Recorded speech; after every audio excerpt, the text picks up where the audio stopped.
Antes, nós vamos iniciar agora uma entrevista com o procurador-geral do município de Teresina, Ari Ricardo Ferreira, que já está aqui conosco. Boa tarde para o senhor. Boa tarde, Thiago. Boa tarde, Paula. Boa tarde a todos os ouvintes. O senhor está encarregado de presidir uma comissão criada pela Prefeitura de Teresina para uma auditoria na Fundação Municipal de Saúde. Uma medida adotada pelo prefeito diante de toda a repercussão que teve a denúncia levada a conhecimento público pelo vice-prefeito Robert Rios. Primeiro que eu gostaria de perguntar para o senhor é se o senhor já teve acesso a essa documentação que foi compartilhada com os vereadores. Como você disse, ontem, no final da tarde, o prefeito instituiu essa comissão. Uma comissão com 7 membros, 7 servidores de carreira, são 2 procuradores, 3 auditores, um advogado da fundação, uma contadora pública, para a gente se debruçar sobre esses processos de licitação, compras e o processo de pagamento desses produtos ou serviços. Qual o período? O período previsto é de 30 dias. Essa comissão vai ter 30 dias para encerrar essa averiguação, podendo ser prorrogado caso necessite. Mas nesses 30 dias, a gente já pretende apresentar um relatório preliminar ou final, se a gente conseguir concluir todo esse mapeamento, toda essa análise desses fluxos de compras e de pagamentos da Fundação. E o período a ser analisado? Não, a comissão tem 30 dias para... Eu estou perguntando dos documentos, em que lastro temporal é que vocês vão pegar para analisar? Hoje mesmo, hoje pela manhã, a gente já instituiu formalmente a comissão. Como se trata de um processo que a gente tem que ter muita cautela, a gente vai mexer com dados, tanto pessoais ou eventualmente de empresa, dados financeiros, dados que são sensíveis e que um município e qualquer empresa tem que respeitar a Lei Geral de Processamento de Dados, a LGPD. A gente instituiu essa comissão dentro do sistema de processo eletrônico do município. Já fizemos os atos de termos de compromisso e posse de todos os membros, os termos de confidencialidade do que a gente tiver feito lá. Essa parte mais formal, protocolar, já foi iniciada. Ainda hoje à tarde, vou me reunir, vou conversar com os membros da comissão para solicitar esses documentos, a gente ter acesso de maneira mais célere a todos os documentos que a Fundação possa nos disponibilizar para a gente se debruçar sobre essa análise. Procurador, após a produção desse relatório que o senhor citou, qual será a repercussão dele? Ele será apresentado ao Ministério Público, ao Tribunal de Contas, à própria Câmara, à imprensa, para que a população tenha acesso também? Quais serão os passos após a conclusão dessa auditoria? O relatório, os dados que a gente colher lá, a gente tem a obrigação de, identificando, comunicar a todos os órgãos de controle. A gente, enquanto servidor público, eventualmente, por exemplo, se a gente identificar uma falta funcional do servidor, a gente manda para a nossa corregedoria, a corregedoria vai analisar e, se for o caso, aplicar as penalidades que a legislação municipal prevê. Todo esse processo, desde a licitação, da escolha da empresa até o pagamento, ele é muito bem regulamentado por normas de controle, tanto da União, tanto federal como municipal.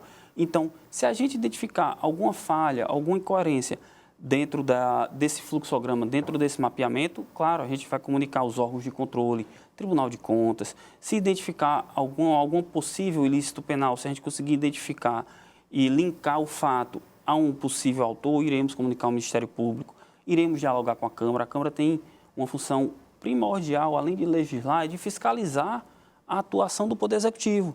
Então, esses órgãos de controle, eles nos auxiliam, enquanto Poder Público, a performar, a prestar um melhor serviço público. Então, a gente precisa desse apoio e comunicar que eles têm obrigações e deveres de apuração e de irem atrás de aplicar sanções que cabem a eles, Tribunal de Contas, Ministério Público, Câmara, eventualmente Delegacia Geral da Polícia. Todos esses órgãos são importantes, inclusive o controle social, que é feito por associações, que é feito pela sociedade civil, como a OAB, como a imprensa, como as associações que têm interesse numa boa prestação dos serviços públicos, no caso específico da Fundação. Doutor, o que o vice-prefeito coloca é que não teria havido o empenho para pagamentos da ordem de 80 milhões de reais pela Fundação Municipal de Saúde.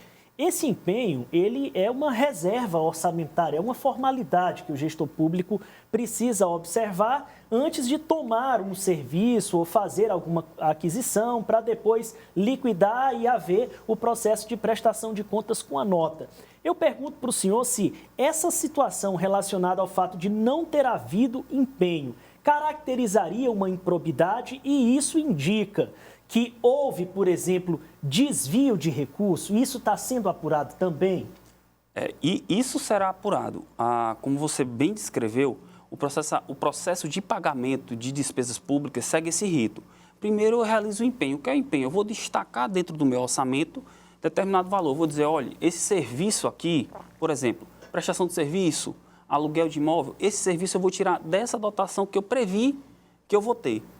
Feito isso, eu liquido. O que é que eu liquido? Eu atesto se aquele serviço foi prestado, eu atesto se aquele produto foi me entregue, se for uma compra.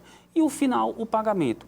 O empenho, ele é um ato que é necessário, a legislação torna obrigatória. O gestor, o ordenador de despesas, ele precisa empenhar antes desse fluxo. Isso por si só não quer dizer, e eu não estou amenizando a não existência do empenho, mas isso não quer dizer que o serviço efetivamente foi prestado. Pode ter sido prestado, pode ter sido atestado, foi pago, mas não houve empenho, que é irregular. A legislação realmente... Seria um vício formal, doutor? Seria, mas a legislação trata isso com bastante rigor, com bastante propriedade, dizendo que é necessário. É um vício formal, isso necessariamente não quer dizer, por exemplo, que houve desvio, ou que pode ter havido, mas não quer dizer necessariamente no empenho que o serviço não foi prestado, que houve uma malversação desse recurso público. Existe alguma situação, como, por exemplo, uma situação de pandemia, em que o gestor pode deixar de observar essa necessidade do empenho, essa questão formal, para não sofrer solução de continuidade em algum tipo de serviço? Isso acontece e a Prefeitura e a Procuradoria foi alertada de alguma forma que isso poderia estar acontecendo na Fundação Municipal, doutor? Na verdade, independentemente da situação, o empenho é necessário. Vamos supor, no período pandêmico que a gente teve. Sim. A gente fez um gasto, por exemplo, vamos imaginar que a gente fez um gasto com o hospital de campanha. A gente tem que ter uma destinação orçamentária para isso. Nem que eu remaneje, nem que eu crie uma situação de melhorar determinado elemento de despesa do meu orçamento e utilizar dele esse gasto, empenhar desse gasto e fazer a prestação, por exemplo, da construção do hospital, de aluguel de oxigênio, de pagamento de alguns serviços nesse sentido. A Procuradoria, como o que tudo indica, o que foi trazido, esses dados, ele consta de uma auditoria da Controladoria Geral. Eu confesso que sabia que estava tendo essa auditoria, mas como se trata de documentos assim que a Controladoria também trata com bastante rigor, com bastante propriedade, eu não tive conhecimento ao conteúdo. A gente vai ter, a partir de agora, nesses trabalhos, para identificar realmente como se deu esse processamento de pagamento do gasto público.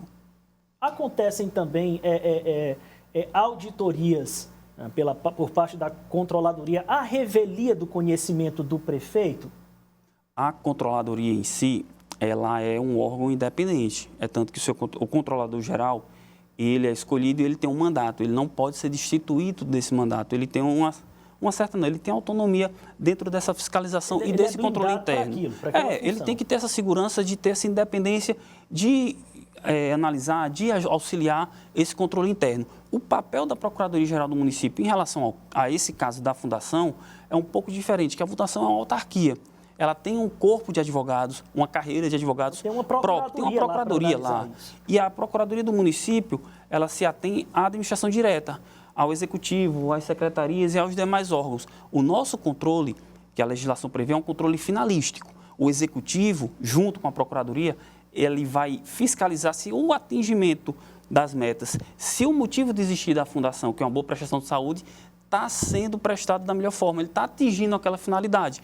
Então, como houve essa notícia e aparentemente houve essa disrupção de não haver um empenho, de isso poder prejudicar a prestação, aí veio esse controle finalístico do Poder Executivo, que pegou o auxílio da Procuradoria, de auditores, de servidores, para tentar auxiliar a melhorar esse controle interno das compras, dos gastos, dos pagamentos da Fundação, dando soluções, dando sugestões, tentando melhorar essa performance na prestação de serviço público de saúde.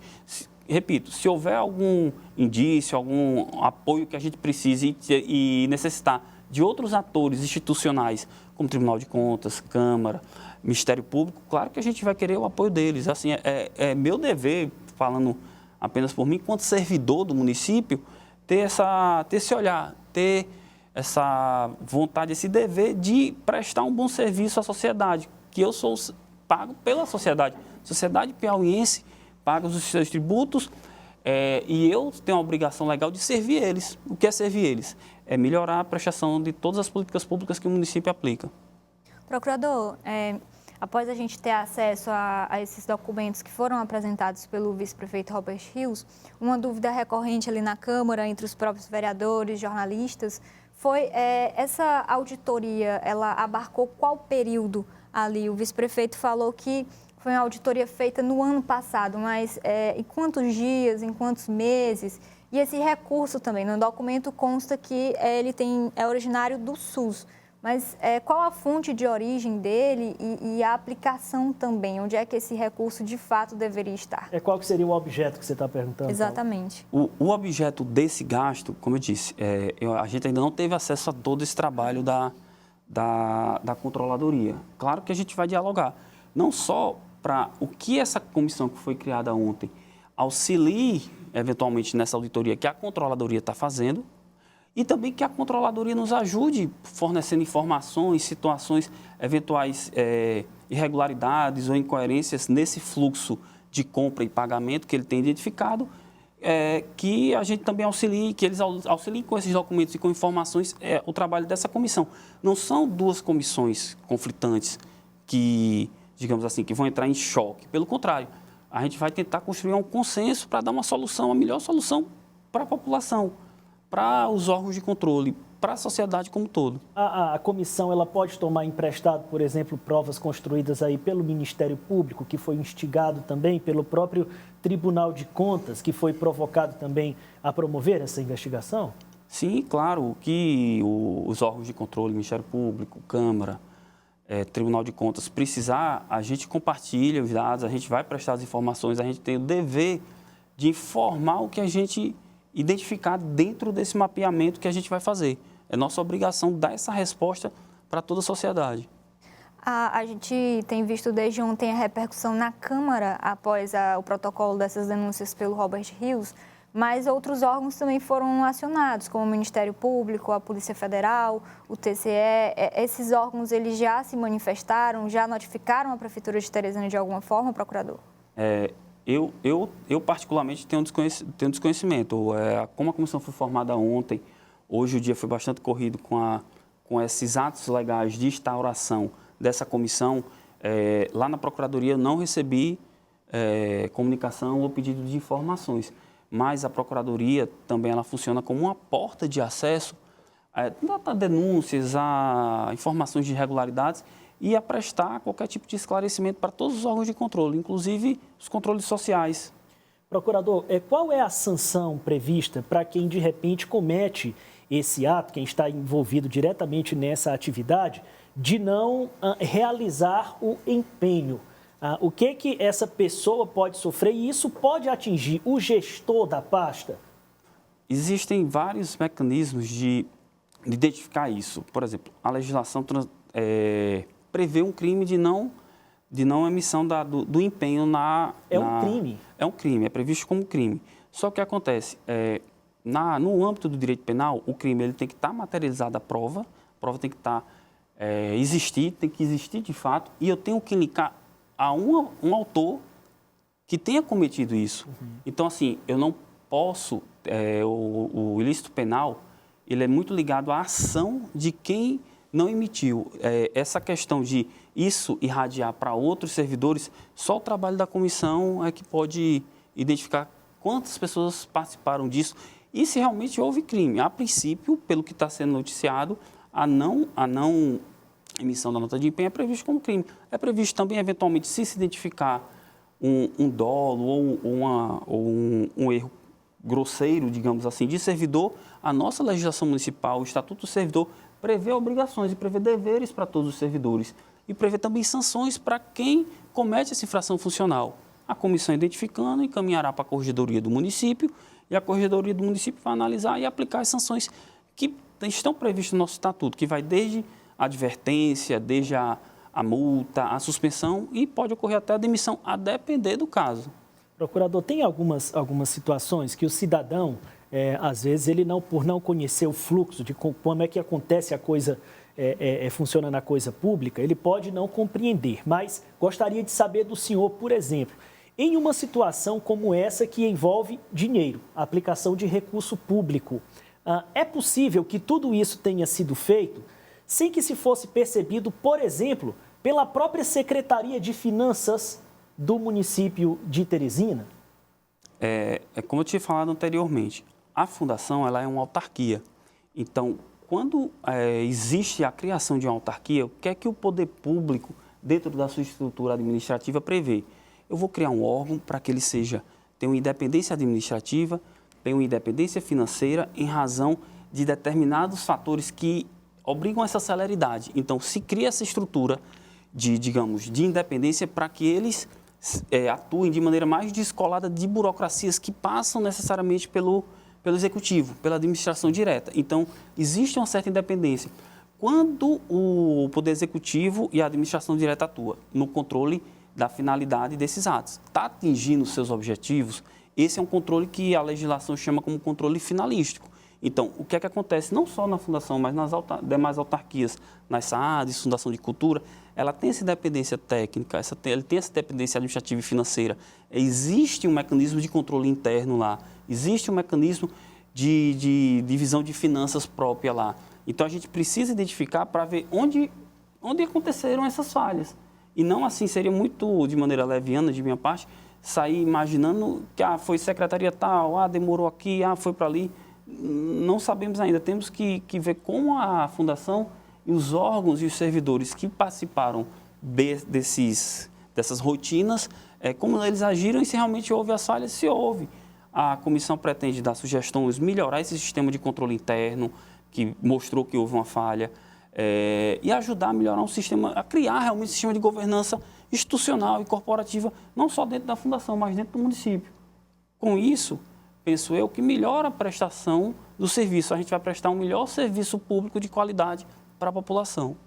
Dentre os poderes dessa comissão, pode ser feita a convocação de secretários ou até mesmo de servidores para prestarem esclarecimentos sobre algumas provas que forem levantadas, procurador?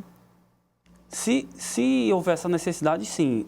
No ato de constituição, a gente pode requisitar documentos, ouvir pessoas, seja pessoalmente ou por escrito. Vai depender muito da dinâmica e do dia a dia, quando a gente tiver acesso a essas informações. Servidor tal, vamos escutar pessoalmente, vamos escutar através de requisição e por escrito. Isso vai ser no dia a dia, mas a gente tem, não vou nem dizer esses poderes, mas a gente pode utilizar desses mecanismos para juntar o máximo de arcabouço probatório para identificar essas falhas que aconteceram. Procurador, baseado no que disse o vice-prefeito, existem familiares de doutor Pessoa nessas funções que atuam, por exemplo, na realização de empenho e mais. O senhor considera necessário o afastamento de alguém das funções para o bom andamento do trabalho da comissão? Isso vai ser sugerido ou requisitado? Só após a gente ter acesso aos documentos é que a gente vai entender quem participou e de que forma participou. Não teria como afirmar agora que teve a participação ou a indicação de pessoa A, de pessoa B, de servidor, de colaborador da Fundação. Eu não teria como fazer essa afirmação agora sem ter conhecimento de como se deu o fluxo, não só nesse gasto desses algo em torno de 83 milhões, mas em todos os outros mecanismos de pagamento que ocorrem na Fundação. Bom, nós queremos agradecer ao procurador Ari Ferreira. Ele, a partir de agora, passa a presidir essa comissão que faz uma apuração em nível ali de prefeitura dessas denúncias que foram apontadas pelo vice-prefeito de Teresina, Robert Rios, e declarando que o prazo inicialmente é de 30 dias, podendo ser concluído antes ou uma prorrogação em caso de necessidade, doutor Ari? Correto, mas assim, nesses 30 dias a gente da comissão, nós estamos com esse sentimento de apresentar já algum relatório, nem que seja preliminar, para justificar uma eventual prorrogação, mas já ter mais ou menos esse panorama do que está acontecendo lá na Fundação. Muito obrigado pelas informações que o senhor trouxe aqui ao Jornal do Piauí, procurador. Por nada, a gente está à disposição. Como eu tinha dito, a Procuradoria é uma porta de entrada da sociedade teresinense para qualquer esclarecimento, dúvidas, denúncias. A gente está sempre à disposição.